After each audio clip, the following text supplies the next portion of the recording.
Kesavananda Bharati versus state of Kerala 1973। ये सबसे ज़्यादा लंबे चलने वाला केस था जिसकी प्रोसीडिंग 68 डेज तक सुप्रीम कोर्ट में चली थी।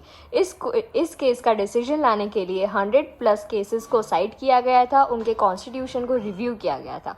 उसी के साथ 70+ कॉन्स्टिट्यूशन ऑफ डिफरेंट कंट्रीज़ को भी देखा गया था इस केस लॉ के लिए। इसका जजमेंट बहुत ही ज़्यादा लंबा था जिसके 703 पेजेस था। सबसे ज़्यादा लार्जेस्ट बेंच थी 13 जजेस बेंच, जिसका जजमेंट आया था 7:6 के में। इसका बैकग्राउंड हम देखेंगे। उस टाइम पे जब ये केस चल रहा था वक्त यहाँ पे केरला में 3 तरह की सिस्टम चलती थी, ज़मींदारी सिस्टम, लैंड ओनरशिप और टेनेंसी लॉ। ये 3 सिस्टम की वजह से वहाँ के जो पुअर पीपल होते थे उनको बहुत सारी प्रॉब्लम होती थी। इसीलिए केरला की गवर्नमेंट ने ये 3 रिफॉर्म को ठीक करने के लिए एक नया लैंड रिफॉर्म एक्ट बनाया, केरला लैंड रिफॉर्म एक्ट 1963, जिस लैंड रिफॉर्म एक्ट के अंदर ये तीनों चीज़ों को हटा के नए रिफॉर्म्स लाए गए थे। केरला लैंड रिफॉर्म एक्ट बहुत सारे प्रॉपर्टी राइट्स को रिस्ट्रिक्ट करता है। केरला के सीएम ने ये चीज़ का प्रोविज़न निकाला और जिसके पास भी बहुत ज़्यादा प्रॉपर्टी थी वो सारी उन्होंने अपने पास ले ली, गवर्नमेंट ने अपने पास ले ली। उन्होंने ऐसा बोला कि जिसके पास बहुत ज़्यादा प्रॉपर्टी है वो अपने आप गवर्नमेंट को दे दे या तो वो एक्वायर कर लेंगे। उसकी वजह से मुत नाम की जो विलेज है उनके नॉर्मल पीपल के पास इनकम आना बंद हो गया था।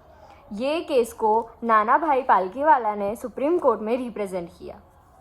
मार्च 1970 में उन्होंने रीट पिटीशन फाइल किया जो फंडामेंटल राइट्स वायलेट करता था। आर्टिकल 14, 19(1)(f), 25, 26 ये सेम चीज़ें हो रही थी।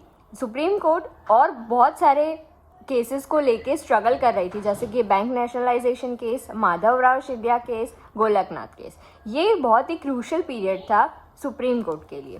2 पावरफुल पार्टीज थी, पार्लियामेंट और सुप्रीम कोर्ट।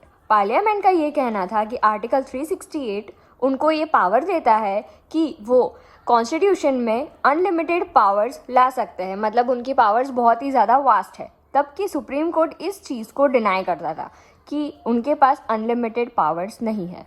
तब ये क्वेश्चन अराइज होता है Golaknath versus state of Punjab के केस में, जिसका आंसर सुप्रीम कोर्ट को मिलता है ये केशवानंदा भारती के केस लॉ में, जो सुप्रीम कोर्ट के पावर्स को अमेंड करने की जो पावर्स है उनके ऊपर अमेंडमेंट लाता है।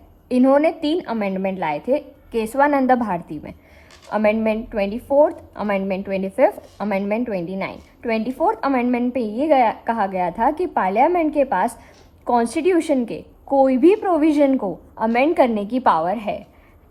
25th अमेंडमेंट में ये बताया था कि उनकी राइट टू प्रॉपर्टी कर्टेल की जा सकती है, मतलब राइट टू प्रॉपर्टी के ऊपर उनके बहुत सारे राइट है और राइट टू प्रॉपर्टी भी अमेंड हो सकता है।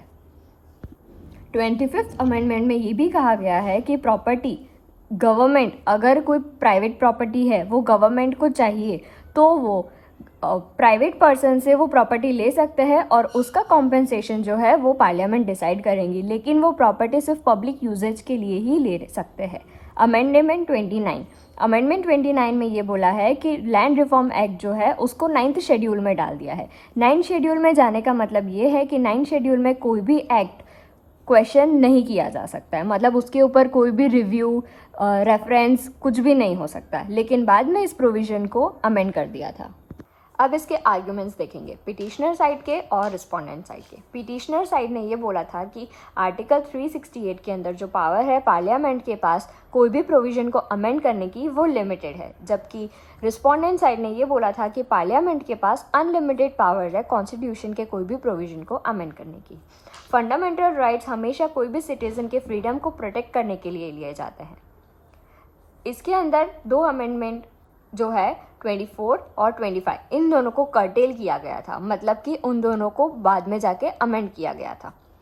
रिस्पोंडेंट ने फिर ये कहा कि पार्लियामेंट के पास फंडामेंटल राइट को अमेंड करने की पावर लिमिटेड है, मतलब रिस्ट्रिक्टेड है। पार्लियामेंट अगर ऐसी कोई सिचुएशन आती है तो फंडामेंटल राइट्स को अमेंड कर सकती है, जैसे कि राइट टू प्रॉपर्टी, जिसका जजमेंट आया गया था 7:6 के मेजॉरिटी में। इसके अंदर गोलकनाथ केस को भी ओवररूल किया गया था गोलकनाथ केस के अंदर जितने क्वेश्चन अराइज हुए थे उसको केशवानंद भारती केस में आंसर मिले गए थे। 24th अमेंडमेंट को वैलिडिटी दी गई थी। आर्टिकल 368 जो बोलता है parliament has a power to amend any provision of the constitution, उसको भी वैलिडिटी दी गई थी। 25 और 29 अमेंडमेंट को भी वैलिडिटी दी गई थी। शेड्यूल 9 के अंदर अमेंडमेंट लाया गया था कि अगर कोई भी लॉ वायलेट करता है बेसिक फीचर को, बेसिक स्ट्रक्चर ऑफ डॉक्ट्रिन को, तो उसका जुडिशियल रिव्यू पॉसिबल है।